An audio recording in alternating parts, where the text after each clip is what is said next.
I love food, and Ratatouille is all about food. It was a really funny movie on its own, but again, it was a really creative idea. A rat, separated from his family, loves food and is a chef in his own right, but the only problem standing in the way is that he's a rat. Then he discovers a guy who doesn't know how to cook, but does know how to appear human. And John Ratzenberger was in this movie a lot more as Mustafa the waiter, so yeah. Some of you are going to be upset about this, but I liked Incredibles 2. It had a great villain, and it was, I think, better than the first one. It was cool to see hypnosis of superheroes, and Mr. Incredible having a hard time being a dad, because it showed us this side of him we had never seen before. Although, it didn't have great character development, which is the only thing holding it back. I hold the Cars franchise in extremely high esteem, it being my life from age 2 up to 8. Well, I mean, that and Mario Kart Wii. Cars 3 is definitely tied with the original Cars for best Cars movie, but I put the original higher on this list because I didn't have Cars 3 when I was 4. But the movie itself was a good movie and had lots of relation to the original. It was a great movie that had way more of John Ratzenberger than we were expecting, which was awesome.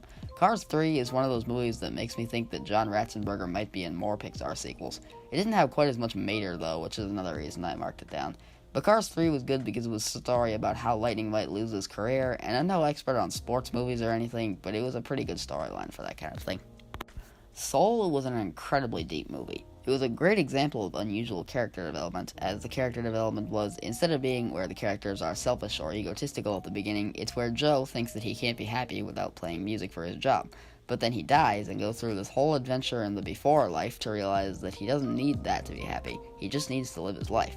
And the fact that he doesn't get what he wants at the end but still learns a lesson was great, because I always love stories like that. All in all, Joe is just a great character that I never would have come up with, and is one of my favorite Pixar heroes. And now we have the original Cars. As I said, I grew up with this movie, so it remains one of my favorite Pixar movies. It is a funny, memorable villain played by Michael Keaton, and had a just as memorable supporting cast, with each one of the Radiator Springs cars being funny in their own way. The story was good as always, the jokes were good as always, and it had that Cars charm where it always has an unconventional storyline, but is still really, really good. Toy Story 3 is a great movie. I love Prison Break movies, and this one was one of the best ones I've ever seen. Plus, it introduced Barbie and Ken, which were both fantastic additions to the movie, and there was the fact that Toy Story 3 might be the greatest ending to a series ever. Unfortunately, Pixar decided that wasn't the end and made Toy Story 4, but that's not important right now. If Pixar hadn't made Toy Story 4, it would have been a great series ending. Anyway, moving on. Every single one of you is probably going to unsubscribe after this, but I love Cars 2. I think it is better than its successor and its predecessor, and I also think Mater makes a better protagonist than Lightning ever did, and I really like action movies. The secondary villain, Professor Z, was, I think, better than Miles Axelrod, and I kind of wish they had made him the main antagonist.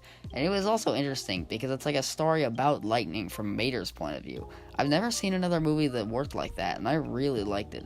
I just can't understand why so many people don't like this movie. It is so fun.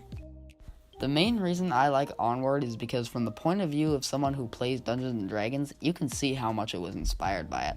I don't want to get too in detail here for people who don't play D&D, but the Manticore coming out is a pretty normal way to introduce a non-player character, and the part where they use shields to avoid the arrows felt a lot like when the players managed to skip the Dungeon Master's masterfully made puzzle by being really creative in a way the DM didn't expect.